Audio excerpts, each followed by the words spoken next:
alongside journalist and former Labour advisor Ayesha Hazarika, former Conservative politician Lord Geoffrey Archer, and former member of SAGE, now member of the UK Vaccine Network, immunologist Professor Peter Openshaw. Very good morning to all of you. Ayesha, do people trust Dominic Cummings or do they trust Matt Hancock and Boris Johnson? I don't think people trust anybody at the top of government right now. And I think the testimony from Dominic Cummings was damning. And yes, we're going to talk about some of the political fallout and the body language and all the politics. But my heart goes out to all those people who lost loved ones, all those people who didn't get to say goodbye to their mum or dad or their gran or their grandma. Many people had to say goodbye on an iPad. I have a friend who's the hospital her dad was in. They didn't even have an iPad that she could say goodbye on. So this is beyond wallpaper. This is beyond the Westminster bubble. This is a really serious story. The first duty of a Prime Minister, the first duty of government is to protect life. And whatever you think about Dominic Cummings, the picture he painted of the scenes in Downing Street are frightening. They are chaotic, they are conflicted, and they seem pretty malicious at times, some of the language he said that the Prime Minister used. And so I know lots of people will say, well, hang on a minute, does this matter? We don't have a general election for a long time. People's lives do matter. Geoffrey Archer, tens of thousands of people died who didn't need to. Yes. Every single one of those families will be asking themselves today, could you have saved my family member's life if you'd acted earlier and you'd acted better? That was the most devastating piece of evidence. In 60 years in politics, I've never seen anything like yesterday. I mean, I was present when Geoffrey Howe made his famous resignation speech in the House, which frankly finished Margaret Thatcher.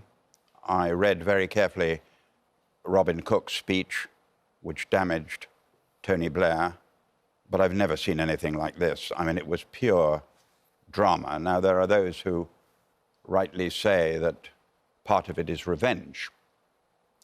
And we must hear the other side. We've heard one side. At 10:30 today, the Secretary of State for Health, Matt Hancock, has to face the Commons.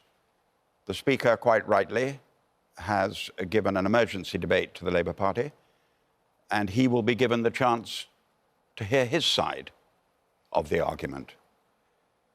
I'd just like to say one thing in defence, just one, for you to consider seriously, Ayesha.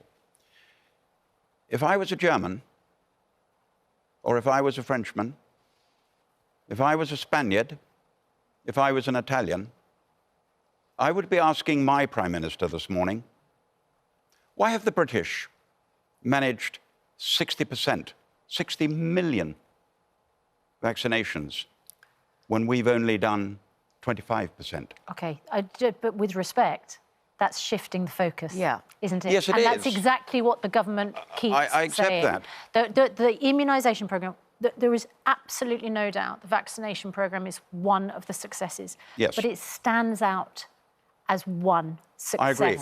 And this has to be answered. No, I'm not defending. I'm not defending it. But also, we must allow Matt Hancock to put his case this Geoffrey, morning. the picture of chaos that Dominic Cummings painted yesterday within the Cabinet, within Boris Johnson's leadership, is that something that you could ever recognise from your time? Oh, no. And how has that been allowed to happen, particularly at a time when clear sort of approach and understanding of what they were facing, even though it was an emerging story? Well, everybody was facing it. No one pretends that Jeremy Corbyn would have done any better. This is not a situation that was easy for any leader in any country on earth. But the answer to your question, Ben, no, in the days I had the privilege of serving Margaret Thatcher and John Major, I can't pretend I saw Downing Street in that way, ever. I think it's really important. Ever. I think it's really important to note, now that these two men were so close to each other, let's not kid ourselves. Dominic Cummings was the Svengali behind Boris Johnson. He helped him win that critical referendum. He helped Boris Johnson become leader of the Conservative Party and win that huge majority. Boris Johnson, a year ago, defended that ludicrous trip to Barnard Castle, put all his political capital on the line to defend somebody who was clearly telling massive porcupines about that. So now Boris Johnson's going to distance himself from Dominic Cummings. That is not good enough. He trusted this man's judgment. He had him by his side 24/7. And they might try and shift the blame to Dominic Cummings and say he's just got some axe to grind, he's some disgruntled employee. He said the Prime Minister was unfit to lead.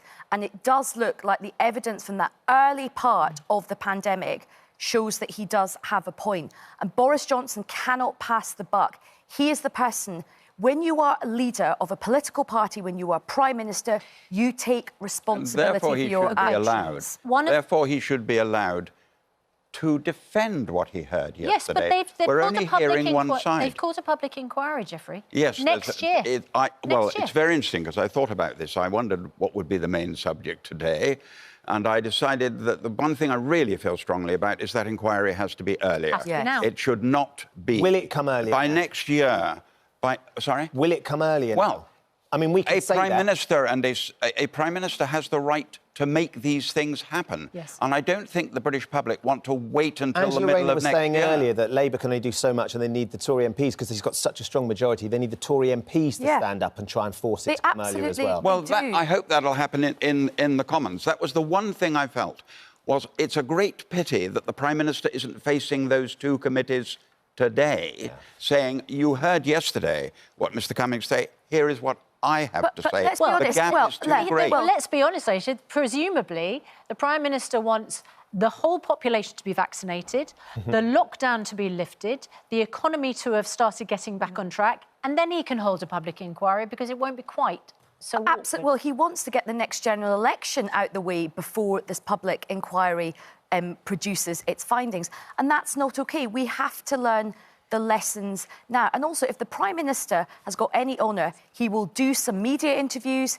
he will host a press conference himself. He cannot keep running away from this issue. And just one thing quickly, Prime Minister's questions yesterday, he could have taken the opportunity to completely deny the comments about 80-year-olds. And he did not do that. He went on the attack against Keir Starmer. He talked about the vaccination programme. He talked about British Railways. He did not refute that comment. And we haven't seen him on this programme for an uncountable number of days.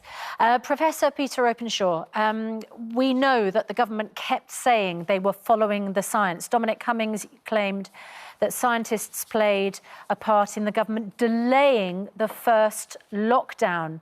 He said that SAGE and the Department of Health believed public would not accept a lockdown. You are on nerve tag. Did scientists contribute towards a delay and propose a policy of herd immunity?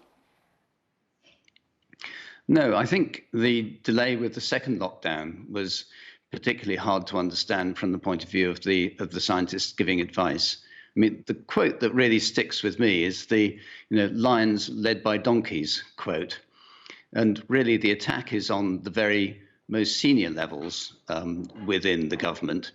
And I would say that what has really struck me is the extraordinary level of competence and skill amongst those who are lower down the chain. And I think that also came out from Dominic Cummings's evidence that he gave. And I think we mustn't forget the vast amount of expertise that does go into forming the advice that then has to be decided upon by the very, very senior levels of government. And I think it's those delays that were very hard to understand. One of the things that came out yesterday was the idea of herd immunity and the fact that herd immunity was an important point within the plans going forward. I mean, this is what he said. It's important to bear in mind the whole herd immunity thing. Obviously, no one is saying that they wanted this to happen. The point is it was seen as an inevitability. You will either have herd immunity by September after a single peak, you'll have herd immunity by January with a second peak. That was the whole logic of all the discussions in January and February and early March. So when Matt Hancock then went on to deny this on the 15th of March to say that was not part of the plan, Dominic Cummings said that was completely wrong. That was the plan. I'm completely baffled as to why Number 10 has tried to deny that, because that was the official plan. So clearly they were pursuing the idea of herd immunity, if Dominic Cummings is to be believed. Yes, I mean, the term herd immunity is one which is very much used amongst epidemiologists, and it was a term that didn't go down well politically. I think we must remember that back at the beginning, we didn't really think there was much chance of having any vaccine that was going to work within a couple of years. And to have 8 approved vaccines now is an extraordinary achievement. You know, nobody thought that we would have such a good outcome from all the investment in vaccinology and immunology that's been going on for many, many years. Nobody thought we could have 1 vaccine, let alone 8, within a year of starting. And therefore, the only likely way in which the epidemic was going to end was going to be that so many people would become infected and therefore immune, which is herd immunity. So they were only denying that. When we put questions to them, as journalists here holding to account, they were only denying herd immunity was part of the plan because they didn't like how it sounded politically. That was the impression I got, was that herd immunity didn't sound good on television and radio.